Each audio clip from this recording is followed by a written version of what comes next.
Morning student, welcome to शिबीएल memorial academic online classes. कैसे हैं आप लोग? सब अच्छे हैं? और आप लोग जो ऑनलाइन क्लासेस हम पढ़ा रहे हैं वो पढ़ रहे हैं या नहीं पढ़ रहे हैं? पढ़ रहे हो या नहीं पढ़ रहे हो?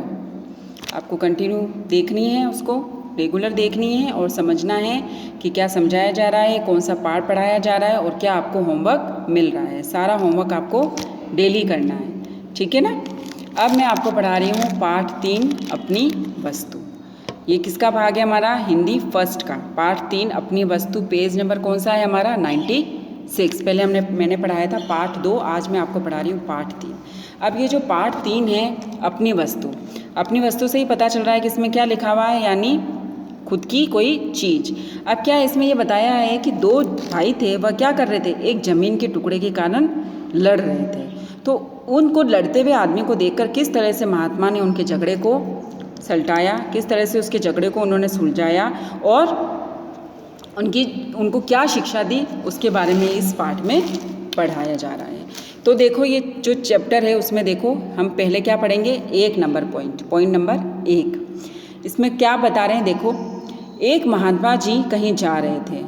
मार्ग में उन्होंने एक स्थान पर दो व्यक्तियों को ऊंची आवाज़ में बोलते सुना। दोनों क्या कर रहे थे? ऊंची आवाज़ में बोल रहे थे। दोनों ही हाथों में लठ लिए एक दूसरे को प्राण लेने की उद्यत दिखाई देते थे, है ना। उनके हाथ में क्या था? एक मोटा लठ था, बहुत मोटा डंडा था और वो दोनों इतनी तेज़ लड़ रहे थे कि ऐसा लग रहा था कि वे दोनों एक दूसरे को मार देंगे। एक कहता था कि यह भूमि मेरी है और मैं इसका स्वामी हूँ, जबकि दूसरा उस भूमि को अपनी बतला रहा था।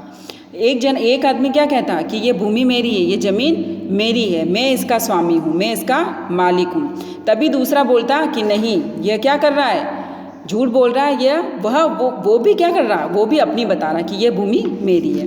उस भूमि पर अपना अपना स्वामित्व जतलाने के लिए दोनों ही क्रोध में लाल पीले हो रहे थे, अपने अपने पक्ष में दलीलें दे रहे थे। अब वो दोनों इतना लड़ रहे थे, लड़ते लड़ते बस वो दोनों यही बोल रहे थे कि ये ज़मीन मेरी है, वह कहता है ये ज़मीन मेरी, और दोनों ही लाल पीले हो रहे थे। दोनों को इतना गुस्सा आ रहा था कि दोनों बहुत ज़्यादा क्रोध में थे, बहुत ज़्यादा गुस्से में होते। अपन गुस्सा होते हैं तो कैसे होते हैं? एकदम लाल लाल हो जाते हैं। तो वैसे ही वह क्या हो रहे थे?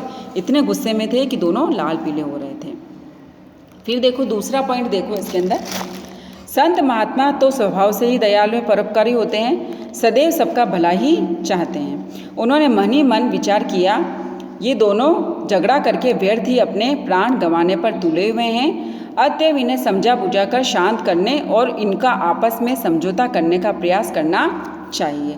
अब क्या करते हैं महात्मा जो होते हैं, वह क्या करते हैं? स्वभाव से ही दयालु होते हैं, वो तो सबका क्या करते हैं? परोपकारी करते हैं। तो उन्होंने देखा जब ये दोनों आदमी इतना लड़ रहे हैं तो मैं एक काम करता हूँ, इनके झगड़े को शांत करता हूँ, इनको समझाता बुझाता हूँ, ताकि क्या हो, इनका जो झगड़ा हो वो शांत हो जाए, ठीक है ना। और मैं ये कोशिश करता हूँ कि इनका झगड़ा पूरी तरीके से ख़त्म हो जाए, है ना। फिर यह सोचकर वो उनके निकट गए, उन्हें संबोधित करते हुए बोले, हे भद्र पुरुषों, तुम लोग कौन हो और आपस में झगड़ा क्यों कर रहे हो, है ना।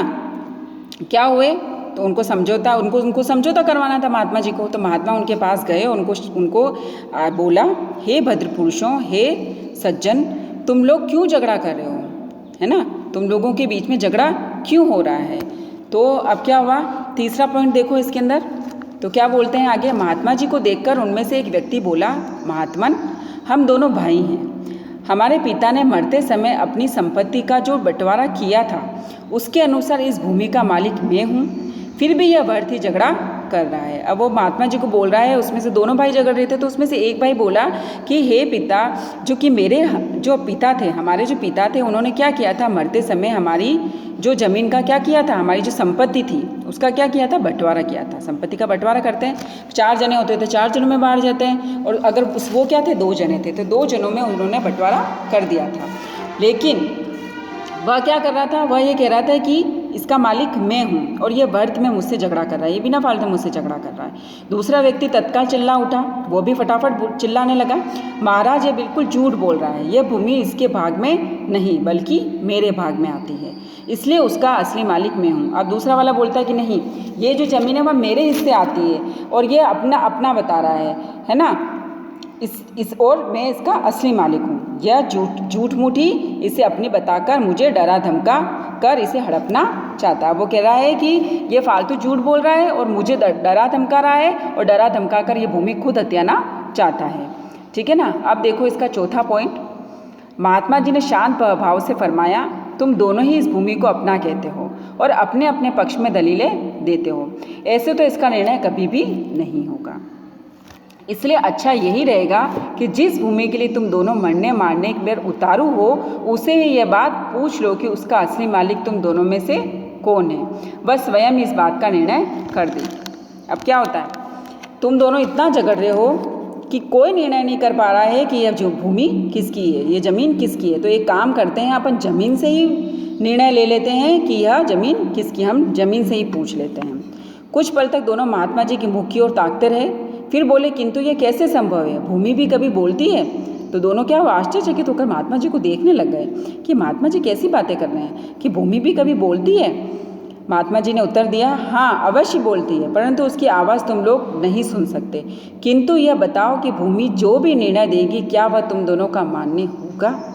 वह बोलता है कि वो जरूर जवाब देगी, लेकिन वो तुम्हें सुनाई नहीं देगी। लेकिन मुझे ये बताओ कि वो जो भी जवाब देगी वो तुम उसको मानोगे या नहीं मानोगे। ठीक है ना। इसका बाकी का हम कब पढ़ेंगे, अगले भाग में। ठीक है, आज हम लोग यहीं तक पढ़ेंगे। आपको ये दोनों पेज अच्छे तरह से पढ़ने हैं और समझने हैं कि अभी तक मैंने क्या पढ़ाया। और इस वीडियो को आपको क्या करना है, लाइक और सब्सक्राइब। Thank you.